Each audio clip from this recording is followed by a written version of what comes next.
morning. In the last class, we are discussing about the postulates of kinetic theory of gases. See here, before that, we are discussing about the ideal gas. What is ideal gas? The gas which obeys all the three laws, that is Boyle's law, Charles' law, and Avogadro's law. That gas is called ideal gas ಅಂತ ಕರಿತೀವಿ. ಯಾವ gases all the three laws ಅನ್ನು, that is Boyle's law, Charles' law and Avogadro's law ಅನ್ನು obey ಮಾಡುತ್ತೋ ಆ gases ಅನ್ನು ನಾವು ideal gas ಅಂತ ಕರಿತೀವಿ. And also we derive a ideal gas equation. Ideal gas equation is a simple equation. We get PV is equal to nRT ಅನ್ನೋದು ಬರುತ್ತೆ. And it is a combined equation containing Boyle's law, Charles' law and also Avogadro's law.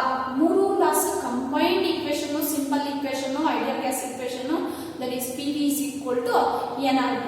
See here, ಈ Boyle's law, Charles' law and Avogadro's laws ಅನ್ನ various scientist ಏನ್ ಮಾಡ್ತಾರೆ, experiments ಮಾಡಿ labs ಅಲ್ಲಿ prove ಮಾಡ್ತಾರೆ. Give the relationship between pressure and volume, pressure and temperature and volume by making the experiments in laboratories. Next our question arise ಏನಾಗುತ್ತೆ ಅಂದ್ರೆ, why the molecules of the gases behave like that? ಯಾಕೆ molecules of the gases ಈ ತರ ಏನಾಗುತ್ತೆ behave ಆಗುತ್ತೆ? Means that Boyle's law, according to Boyle's law, pressure and volume are inversely proportional. As the pressure of the gas increase ಆದ್ರೆ volume ಅನ್ನೋದು decrease ಆಗುತ್ತೆ, ಹೌದಲ್ವಾ? They are inversely proportional. Why? ಯಾಕೆ ಆ ತರ ಬಿಹೇವ್ ಆಗುತ್ತೆ? Volume of the gas decrease ಆದಾಗ ಯಾಕೆ ಪ್ರೆಷರ್ ಆಫ್ ದ ಗ್ಯಾಸ್ ಅನ್ನೋದು ಏನಾಗುತ್ತೆ, ಇನ್ಕ್ರೀಸ್ ಆಗುತ್ತೆ ಅನ್ನೋ ಕ್ವಶನ್ ಅನ್ನೋದು ಅವ್ರಿಗೆ ಏನಾಗುತ್ತೆ, ಅರೈಸ್ ಆಗುತ್ತೆ. ಅವಾಗ ಏನ್ ಮಾಡ್ತಾರೆ ಅಂದ್ರೆ, ಈ ಸೈಂಟಿಸ್ಟ್ ಎಲ್ಲ ಏನ್ ಮಾಡ್ತಾರೆ, ಅದನ್ನ ಅಂದ್ರೆ ಅನಾಲಿಸಿಸ್ ಮಾಡೋಕ್ಕೋಸ್ಕರ, ಅಂದ್ರೆ why the gases are behave like this, as the temperature increases the volume of the gas is increase ಆಗುತ್ತೆ according to Charles' law. Why? Temperature ಅನ್ನ ಇನ್ಕ್ರೀಸ್ ಮಾಡಿದಾಗ ಯಾಕೆ ವಾಲ್ಯೂಮ್ ಆಫ್ ದ ಗ್ಯಾಸ್ ಅನ್ನೋದು ಏನಾಗುತ್ತೆ, ಇನ್ಕ್ರೀಸ್ ಆಗುತ್ತೆ ಅನ್ನೋ ಕ್ವಶನ್ ಅರೈಸ್ ಆಗಿ ಈ ಎಲ್ಲಾ ಕ್ವಶನ್ಗೆ ಕ್ವಶನ್ಸ್ ಆನ್ಸರ್ಸ್ ಅನ್ನ ಹುಡುಕ್ತಾ ಹೋಗ್ತಾರೆ. ಅವಾಗ ಆ ಆನ್ಸರ್ಸ್ ಅನ್ನ, ಅಂದ್ರೆ ಈ ಕ್ವಶನ್ಗೆ ಆನ್ಸರ್ಸ್ ಅನ್ನ ಪ್ರಿಡಿಕ್ಟ್ ಮಾಡೋದಕ್ಕೆ ಒಂದು ಥಿಯರಿಯನ್ನ ಏನ್ ಮಾಡ್ತಾರೆ, ಫಾರ್ಮುಲೇಟ್ ಮಾಡ್ತಾರೆ. That theory is called as kinetic theory. Kinetic theory.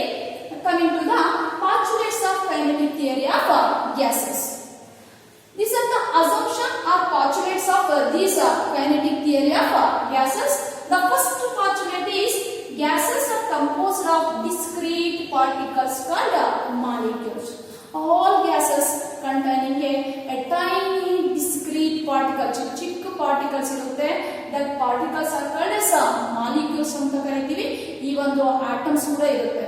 Nobel gases ಗಳಲ್ಲಿ ಆಟಮ್ಸ್ ಇರುತ್ತೆ, ಇನ್ನೆಲ್ಲದರಲ್ಲೂ ಮಾಲಿಕ್ಯೂಲ್ಸ್ ಇರುತ್ತೆ. ಫಾರ್ ಎಕ್ಸಾಂಪಲ್, ಹೈಡ್ರೋಜನ್ ತಗೊಂಡಾಗ H2 ಮಾಲಿಕ್ಯೂಲ್ ಇರುತ್ತೆ, ಆಕ್ಸಿಜನ್ ತಗೊಂಡಾಗ O2 ಮಾಲಿಕ್ಯೂಲ್ ಇರುತ್ತೆ. ಬಟ್ ನೋಬಲ್ ಗ್ಯಾಸಸ್ ಕೇಸಲ್ಲಿ ಆಟಮ್ಸ್ ಇರುತ್ತೆ. This is the first postulate. Gases are composed of discrete particles called as molecules ಅಂತ ಕರಿತೀವಿ. And the molecules move, the molecules of the gases move randomly, ಅಂದ್ರೆ different direction ಅಲ್ಲಿ move ಆಗ್ತಾ ಇರುತ್ತೆ. randomly in a straight line in all the direction. But ನೀವು observe ಮಾಡಬಹುದು, already ಈ ಪ್ರಾಪರ್ಟಿನ ನಾವು ಓದಿದ್ದೀವಿ. It is a property of gas.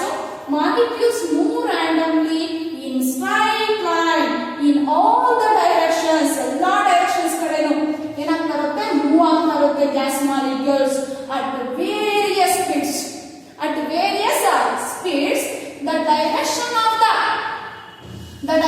of the motion change.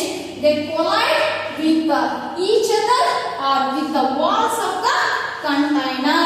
Is the second postulate. Means ಈ ಗ್ಯಾಸ್ ಮಾಲಿಕ್ಯೂಲ್ಸ್ ವೇರಿಯಸ್ ಸ್ಪೀಡ್ಸ್ ಅಲ್ಲಿ ಏನಾಗ್ತಾ ಇರುತ್ತೆ, ಮೂವ್ ಆಗ್ತಾ ಇರುತ್ತೆ. ಇನ್ ಆಲ್ ದ ಡೈರೆಕ್ಷನ್ಸ್ ಅಲ್ಲಿ ಈ ತರ ವೇರಿಯಸ್ ಸ್ಪೀಡ್ಸ್ ಅಲ್ಲಿ ಏನಾಗ್ತಾ ಇರುತ್ತೆ, ಮೂವ್ ಆಗ್ತಾ ಇರುತ್ತೆ ಸ್ಟ್ರೈಟ್ ಲೈನ್ ಅಲ್ಲಿ. But the direction of this ಏನ್ ಈ ಪಾತ್ ಇದೆಯೋ, that is change when collide with the wall. ಇದು ವಾಲ್ ಅನ್ಕೊಳ್ಳಿ, ಕಂಟೈನರ್ ವಾಲ್, ಒಂದು ಕಂಟೈನರ್ ವಾಲ್ ಅಂತ ಅನ್ಕೊಳ್ಳಿ. The direction of that gas molecule is change. ಅದರ ಗ್ಯಾಸ್ ಮಾಲಿಕ್ಯೂಲ್ ಇದನ್ನು ಕೊಲೈಡ್ ಆದಾಗ ಅದರ ಡೈರೆಕ್ಷನ್ ಚೇಂಜ್ ಆಗಿ ಅದು ಇನ್ನೊಂದು ಪಾತ್ ಅಲ್ಲಿ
ಪ್ರೆಷರ್ ಅನ್ನೋದು ಕ್ರಿಯೇಟ್ ಆಗುತ್ತೆ.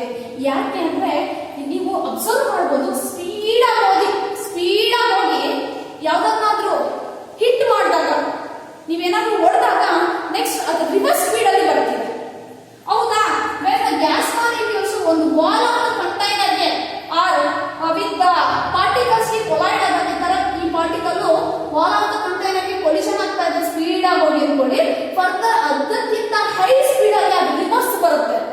ಅಂದ್ರೆ ಮೋಷನ್ ಅನ್ನೋದು, ಆ ಸ್ಪೀಡ್ ಅನ್ನೋದು ಏನಾಗುತ್ತೆ, ಇನ್ಕ್ರೀಸ್ ಆಗುತ್ತೆ. ಕೊಲಿಷನ್ ಆದಾಗ ಅವಾಗ ಪ್ರೆಷರ್ ಅನ್ನೋದು ಏನಾಗುತ್ತೆ, ಇನ್ಕ್ರೀಸ್ ಆಗುತ್ತೆ, ಪ್ರೆಷರ್ ಅನ್ನೋದು ಎಕ್ಸರ್ಟ್ ಆಗುತ್ತೆ. See, that is the third postulate. The collision of the gas molecules with the walls of the container exert pressure. Pressure ಅನ್ನು ಏನು ಮಾಡುತ್ತೆ, exert ಮಾಡುತ್ತೆ.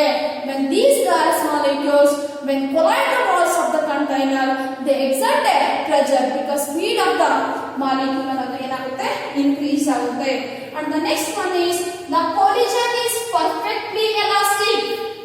Means ಏನು, collision means bombardment, ಡಿಕ್ಕಿ ಅಂತ, ಡಿಕ್ಕಿ ಹೊಡ್ಕೊಳ್ಳೋದು. ಯಾವಾಗ gas molecules walls of the container ಆಗಲಿ, ಇಲ್ಲಾಂದ್ರೆ ಪಾರ್ಟಿಕಲ್ಸ್ ಮಧ್ಯೆ ಮಾಲಿಕ್ಯೂಲ್ ಮಧ್ಯೆ ಕೊಲಿಷನ್ ಆದಾಗ, ಡಿಕ್ಕಿ ಹೊಡ್ಕೊಂಡಾಗ ಪ್ರೆಷರ್ ಅನ್ನೋದು ಏನಾಗುತ್ತೆ, ಕ್ರಿಯೇಟ್ ಆಗುತ್ತೆ. ಆ ಕೊಲಿಷನ್ ಅನ್ನೋದು ಏನ್ ಡಿಕ್ಕಿ ಹೊಡೆಯುತ್ತಲ್ಲ ಪಾರ್ಟಿಕಲ್ಸ್ ಒಂದಕ್ಕೊಂದು ಮಾಲಿಕ್ಯೂಲ್ಸ್, ಆ ಮಾಲಿಕ್ಯೂಲ್ ವಾಲ್ಸ್ ಆಫ್ ದ ಕಂಟೈನರ್ಗೆ ಡಿಕ್ಕಿ ಹೊಡೆಯುತ್ತೆ ಅಲ್ವಾ, ದಟ್ ಕೊಲಿಷನ್, ಅದನ್ನು ಕೊಲಿಷನ್ ಅಂತ ಕರಿತೀವಿ. The collision is perfectly elastic. The collision is perfectly elastic, that is called as elastic collision ಅಂತ ಕರಿತೀವಿ. ಇಟ್ ಮೀನ್ಸ್ ಡ್ಯೂರಿಂಗ್ ಕೊಲಿಷನ್ ಆದಾಗ ಪಾರ್ಟಿಕಲ್ಸ್ ಒಂದಕ್ಕೊಂದು ಕೊಲೈಡ್ ಆದಾಗ that collision is perfectly elastic ಇರುತ್ತೆ. Means during collision there is no loss or gain of energy. Collision ಆದಾಗ energy loss ಮಾಡ್ಕೊಳ್ಳಲ್ಲ, ಎನರ್ಜಿನ ಏನ್ ಮಾಡ್ಕೊಳ್ಳಲ್ಲ, ಗೇನು ಮಾಡ್ಕೊಳ್ಳಲ್ಲ. This is the fourth postulate. The collision is perfectly elastic. That means during collision there is no loss of energy or no gain of energy. And the next one, the volume of the gas is negligible. The total volume of the gas is negligible when compared to the total volume of the container. It means, see here, ನೀವು ಯಾವ container ಅಲ್ಲಿ ಇಟ್ಟಿರೋ gas ಅನ್ನ, ಆ container complete ಆಗಿ ಏನಾಗುತ್ತೆ, occupy ಮಾಡ್ಕೊಳ್ಳುತ್ತೆ, ಹೌದಲ್ವಾ? Gas particles ದೂರ ಇರುತ್ತೆ, therefore ಅದನ್ನ ಏನ್ ಮಾಡ್ಬೋದು, ಕಂಪ್ರೆಸ್ ಮಾಡ್ಬೋದು. See here, ಫಾರ್ ಎಕ್ಸಾಂಪಲ್ ಈ ಕಂಟೈನರ್ ಅಲ್ಲಿ ಒಂದು ಸ್ಮಾಲ್ ಗ್ಯಾಸ್ ಅನ್ನ ಇಟ್ಟಿದ್ದೀರಾ, ಇವು ಗ್ಯಾಸ್ ಪಾರ್ಟಿಕಲ್ಸ್ ಕಂಪ್ಲೀಟ್ ಈ ವಾಲ್ಯೂಮ್ ಅನ್ನೆಲ್ಲ, ಈ ಪಾರ್ಟಿಕಲ್ಸ್ ಕಂಪ್ಲೀಟ್ ಈ ವಾಲ್ಯೂಮ್ ಅನ್ನೆಲ್ಲ ಏನ್ ಮಾಡುತ್ತೆ, ಆಕ್ಯುಪೈ ಮಾಡ್ಕೊಳ್ಳುತ್ತೆ. ಬಟ್ ಅದನ್ನ ನಾವು ಕಂಪ್ಲೀಟ್ ಆಗಿ ಕಂಪ್ರೆಸ್ ಮಾಡಿದಾಗ ವಾಲ್ಯೂಮ್ ಅನ್ನೋದು, ಗ್ಯಾಸ್ ಮಾಲಿಕ್ಯೂಲ್ಸ್ ವಾಲ್ಯೂಮ್ ಅನ್ನೋದು ಕಡಿಮೆ ಆಗುತ್ತೆ.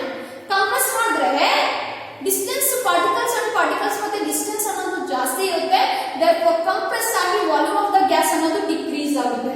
ಅಂದ್ರೆ ಈ ವಾಲ್ಯೂಮ್ ಆಫ್ ದ ಗ್ಯಾಸ್ ಅನ್ನೋದು it is very small as compared to the total volume of the container.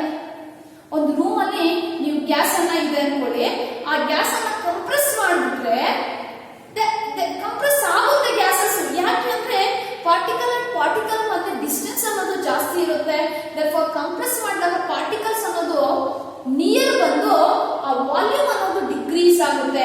ಆ ವಾಲ್ಯೂಮ್ ಆಫ್ ದ ಗ್ಯಾಸ್ ಅನ್ನೋದು it is very negligible when compared to the total volume of the container. When compared to the total volume of the container ಗೆ, volume of the container ಗೆ ನೀವು compare ಮಾಡಿದಾಗ volume of the gas, that volume of the gas is negligible because gases are highly compressible. Next, the average distance between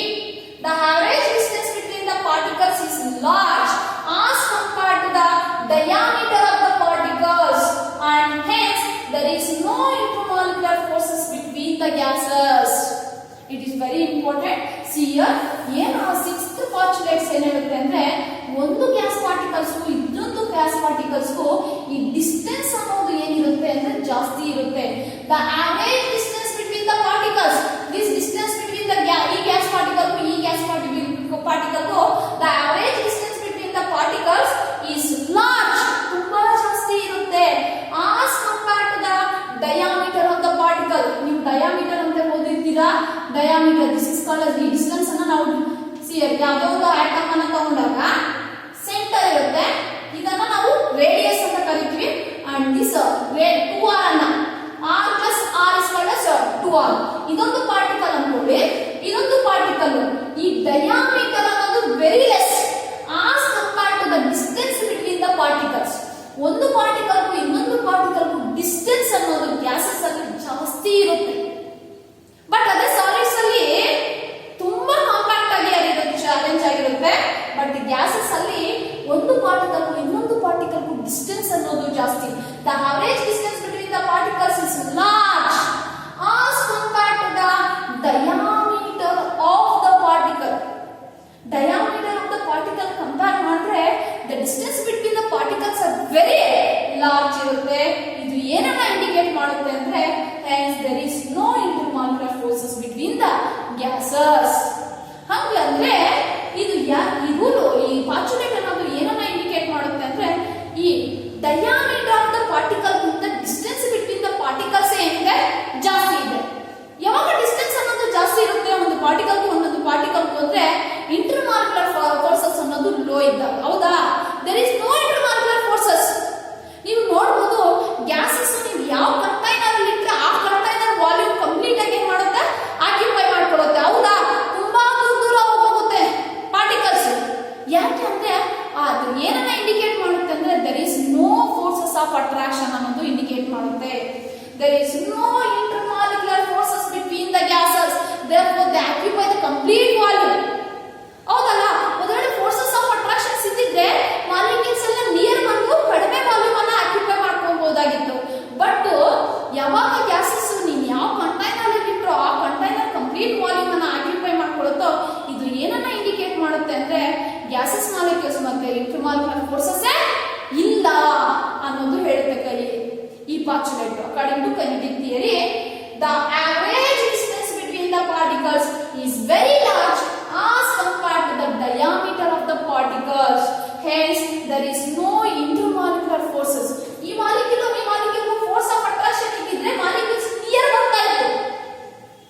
but ಈ distance ಅನ್ನೋದು ಜಾಸ್ತಿ ಇದೆ as compared to diameter, that indicate there is no intermolecular forces between the gases. Gas particles ಮತ್ತೆ intermolecular forces ಇಲ್ಲ. And the next postulate, the average kinetic energy means energy. The average kinetic energy of the gas molecule is directly proportional to the temperature in a Kelvin scale. Means the energy of this particle ಅನ್ನೋದು is the energy, that is kinetic energy ಅಂತ indicate ಮಾಡ್ತಾ ಇದೀವಿ. ಈ ಎನರ್ಜಿನ the energy or kinetic energy of any gas molecule is directly proportional to temperature. Is directly proportional to temperature. Means as the temperature increase ಮಾಡಿದ್ರೆ ಈ gas molecules energy ಕೂಡ ಏನಾಗುತ್ತೆ, increase ಆಗುತ್ತೆ. This is the last postulate. The average kinetic energy or energy of the gas molecule is directly proportional to temperature. As the temperature increases, the kinetic energy of the molecule is also increases. These are the postulates of kinetic theory of gases. In the next class, we will continue the next topic in this chapter. These are the very important topic. This is postulates of kinetic theory of gases. So, ಅಂದ್ರೆ ಆ gases ಅಲ್ಲಿ molecules behaviour ಅನ್ನ explain ಮಾಡುತ್ತೆ. ಈ postulates ಎಲ್ಲ assumptions ಎಲ್ಲ gases behaviour ಅನ್ನ ಏನ್ ಮಾಡುತ್ತೆ, ಎಕ್ಸ್ಪ್ಲೈನ್ ಮಾಡುತ್ತೆ. ಈ theory kinetic theory of gases. According to ಈ theory, these are the assumptions of this theory. This is about the today class. We will meet in the next class. Thank you.